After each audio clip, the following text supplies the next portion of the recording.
Kita sering mendengar tentang cinta sejati, kisah romantis yang menyatukan dua hati, mengalahkan segala rintangan. Namun, di tanah Jawa kuno, di antara reruntuhan megah yang bisu, terukir kisah yang jauh lebih gelap. Sebuah kisah yang diselimuti darah, ambisi, dan harga yang harus dibayar demi apa yang mereka sebut harmoni. Ini adalah legenda terlarang Candi Plausan. Di abad ke-9, Jawa Tengah bukanlah tanah yang damai. Wilayah ini dikuasai oleh ketegangan yang membara. Sebuah persaingan sengit antara dua kekuatan besar. Di satu sisi, ada Rakai Pikatan, pewaris sah tahta Wangsa Sanjaya, pembawa Panji Hindu Siwa yang perkasa. Ia adalah simbol kekuatan tradisional, seorang raja yang ditakdirkan untuk memerintah. Di sisi lain, ada bayangan kuat dari Wangsa Shailendra, dinasti penganut Buddha yang tak kalah berpengaruh. Dinasti ini dipimpin oleh seorang putri yang tidak hanya cantik tetapi juga cerdas dan berkuasa, Pramoda Wardani. Pernikahan mereka yang sering digambarkan sebagai jembatan emas penyatuan sebenarnya adalah sebuah pertaruhan yang fatal. Bayangkan, dua garis keturunan yang selama bergenerasi saling berperang, saling berusaha menghancurkan, kini terikat dalam sebuah ikatan suci. Namun, apakah ikatan itu benar-benar suci atau hanya sebuah strategi politik yang dingin? Cinta mereka bukanlah sebuah anugerah dari langit, melainkan sebuah percikan api di tengah tumpukan jerami kering. Perbedaan agama mereka adalah jurang yang menganga, sebuah ancaman perang saudara yang siap meletus kapan saja. Pertanyaannya, apakah cinta yang tumbuh di antara mereka benar-benar mampu meredam api konflik yang sudah membara begitu lama? Atau jangan-jangan cinta itu sendiri yang justru menjadi bahan bakarnya? Rakai Pikatan didorong oleh sebuah obsesi atau mungkin keputusasaan yang mendalam, memutuskan untuk membangun sebuah monumen yang megah. Tapi jangan salah, ini bukanlah sebuah hadiah pernikahan yang manis. Ini bukan Taj Mahal versi Jawa. Candi Plausan dibangun sekitar tahun 840 Masehi, lebih tepat disebut sebagai Gembok Abadi. Sebuah kunci raksasa yang dirancang untuk menjinakkan badai politik yang mengancam tahtanya. Secara resmi, mereka mengklaim candi ini adalah simbol persatuan Buddha dan Hindu, sebuah monumen toleransi yang agung. Tetapi, lihatlah lebih dekat. Perhatikan arsitekturnya, perhatikan tata letaknya. Kebenaran yang tersembunyi jauh lebih rumit dari itu. Kompleks candi ini sendiri berdiri terbagi.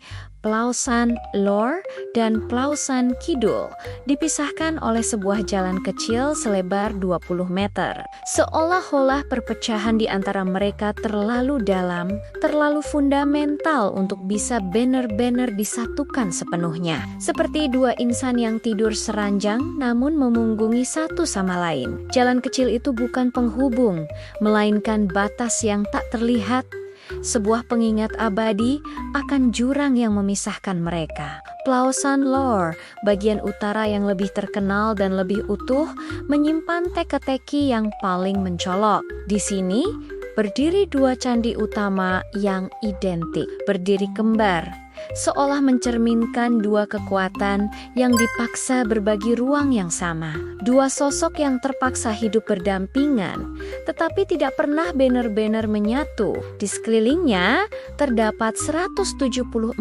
candi perwara yang lebih kecil, 58 candi kecil, dan 116 stupa berdiri diam seperti penjaga sebuah makam raksasa. Mereka tidak terlihat seperti pengiring yang merayakan sebuah persatuan. Mereka lebih mirip barisan saksi bisu yang mengawasi sebuah rahasia besar yang terkunci rapat di dalam batu. Di gerbang utara dan selatan, patung dua rapala yang menyeramkan berdiri kokoh. memegang gada mereka dengan waspada. Secara umum, mereka adalah penjaga yang melindungi candi dari roh jahat. Tapi coba kita pikirkan dari sudut pandang lain. Bukankah mereka juga bisa menjadi sipir penjara, penjaga yang memastikan bahwa roh-roh kuno yang terperangkap dalam perjanjian damai yang dipaksakan ini tidak akan pernah bisa lepas dan kembali menyulut api konflik. Di dalam kompleks yang megah itu, Satyap Yukiran, setiap ornamen seolah menyimpan sebuah dualitas. Relief yang menggambarkan bodhisattva berdampingan dengan dewa Hindu sekilas tampak harmonis, tetapi jika dirasakan lebih dalam, ada aura ketegangan di sana. Setiap pahatan itu bukanlah pancaran kebahagiaan cinta, melainkan bukti keahlian tragis dari para seniman yang dipaksa mengukir sebuah ilusi persatuan di atas fondasi dendam dan ketidakpercayaan antar generasi. Sementara Plausan Lor berdiri dengan kemegahan yang ambigu, Plausen Kidal bagian selatan hingga hari ini masih berupa misteri. Sebagian besar masih berupa reruntuhan yang berserakan, seolah-olah sejarah itu sendiri menolak untuk menyelesaikan kisah ini. Seolah-olah alam semesta sengaja meninggalkan sisi selatan. Candi ini sebagai pengingat abadi bahwa harmoni yang mereka coba ciptakan tidak pernah utuh. Reruntuhan itu adalah saksi bisu dari sebuah proyek ambisius yang mungkin tidak pernah benar-benar selesai, atau mungkin sengaja ditinggalkan sebagai pesan tersembunyi bahwa penyatuan itu hanyalah mimpi yang mustahil. Legenda populer yang beredar di masyarakat modern mengatakan bahwa Candi Plausan adalah tempat ziarah bagi pasangan yang mencari kebahagiaan abadi. Mereka percaya bahwa cinta yang terjalin di sini, di bawah naungan candi kembar ini, akan langgeng selamanya. Banyak pasangan datang, berfoto, dan berharap mendapatkan berkah cinta dari Rakai Pikatan dan Pramodawardhani. Tetapi, mari kita berhenti sejenak dan bertanya, apakah para pengunjung ini benar-benar datang untuk mencari berkah cinta? Atau jangan-jangan tanpa mereka sadari, mereka sebenarnya datang untuk menyaksikan hasil dari sebuah transaksi kuno yang kelam, sebuah perjanjian yang dibayar dengan harga yang sangat mahal. Rakai Pikatan dan Pramodawardhani memang berhasil menyatukan kerajaan mereka. Secara politik, pernikahan mereka adalah sebuah kesuksesan gemilang. Perang saudara dapat dihindari, dan Mataram kuno memasuki era stabilitas baru. Namun, harga apa yang mereka bayar secara pribadi? Apakah mereka benar-benar hidup bahagia? Atau apakah jiwa mereka selamanya terperangkap di antara arsitektur ganda candi itu, terkutuk untuk selamanya menjaga batas tipis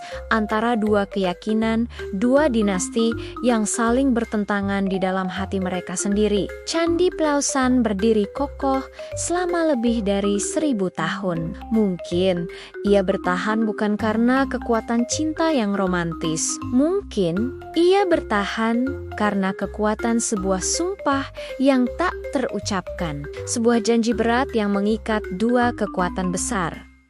Sebuah perjanjian yang terus menghantui setiap pasangan yang berani melangkah di bawah bayang-bayang batu kuno ini. Monumen ini bukanlah perayaan cinta. Ia adalah sebuah peringatan, sebuah pelajaran pahit bahwa bahkan cinta yang dianggap sejati pun bisa menjadi perangkap yang paling mengerikan ketika ambisi, kekuasaan, dan politik ikut bermain. Dan di Plausan, keharmonisan yang kita lihat hanyalah selubung tipis yang menutupi sebuah konflik abadi, sebuah ketegangan yang membeku di dalam batu untuk selamanya. Jadi, lain kali Anda mendengar kisah cinta Rakai Pikatan dan Pramodawardhani, ingatlah sisi lain dari legenda ini. Ingatlah bahwa di balik setiap monumen megah, seringkali tersimpan cerita yang tidak ingin diungkapkan oleh sejarah. cerita tentang pengorbanan, kompromi, dan mungkin sebuah tragedi yang terbungkus dalam keindahan arsitektur. Terima kasih sudah menyimak kisah ini. Jangan lupa untuk subscribe agar tidak ketinggalan penelusuran legenda-legenda tersembunyi lainnya dari tanah Nusantara. Sampai